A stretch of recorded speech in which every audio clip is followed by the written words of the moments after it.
హైదరాబాద్ లోని ఎన్టీఆర్ ఘాట్ వద్ద ఎన్టీఆర్ కి ఘన నివాళులర్పించారు సినీ నటుడు రాజేంద్ర ప్రసాద్. మాట్లాడుతున్నారు, అలా చూద్దాం. మనందరి అదృష్టం. ఆయన తెలుగువాడు అవ్వడం ప్రపంచ తెలుగులో అందరికీ, తెలుగు వారందరికీ కూడా ఆయన మనకి దేవుడు. ఎందుకంటే ఆయన దేవుడు వేషాలు వేయటమే కాదు, నిజంగానే దేవుడు. ఆయన రాజకీయంలోకి ఎందుకు వచ్చారో తెలియదు కానీ కూడు, గూడు, గుడ్డ ఈ మూడిటికి ఆయన పడిన కష్టం, కళాకారుడిగా నిజంగా ఎంత మహానుభావుడో ఆయన. నిజంగా రాజకీయాలకే మంచి నేర్పినవాడు. ఇవాళ సంక్షేమ పథకాలు భారతదేశంలో ఎక్కడ జరుగుతున్నా దానికి ఆద్యులు, పూజ్యులు, పెద్దలు ఎన్టీ రామారావు గారు.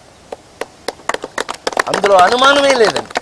ఇవాళ ఎవరికైనా కష్టంలో ఉన్నవాడికి భోజనం పెట్టాలి, అన్నా క్యాంటీన్ భోజనం 5 రూపాయలకు భోజనం పెట్టాలి అంటే ప్రతి మనిషికి, తోటి మనిషికి భోజనం, కూడు, గుడ్డ. ఆయన కళాకారుడిగా ఆయన జన్మ ధన్యం. అంత గొప్ప కళాకారుడు ప్రపంచంలో లేరు. అలాంటి మహానుభావుడు మళ్ళీ ఎన్ని జన్మలకు వస్తారో నాకు తెలియదు. అలాంటి పూజ్యులు, పెద్దలు, వారి వెంట నేనున్నాను అని అది గుర్తే ఈ జన్మకు చాలు. నాకు నేను బ్రతికున్నాను అని అంటే ఆయన జ్ఞాపకాలతో ఉండిపోయాను, ఉంటాను.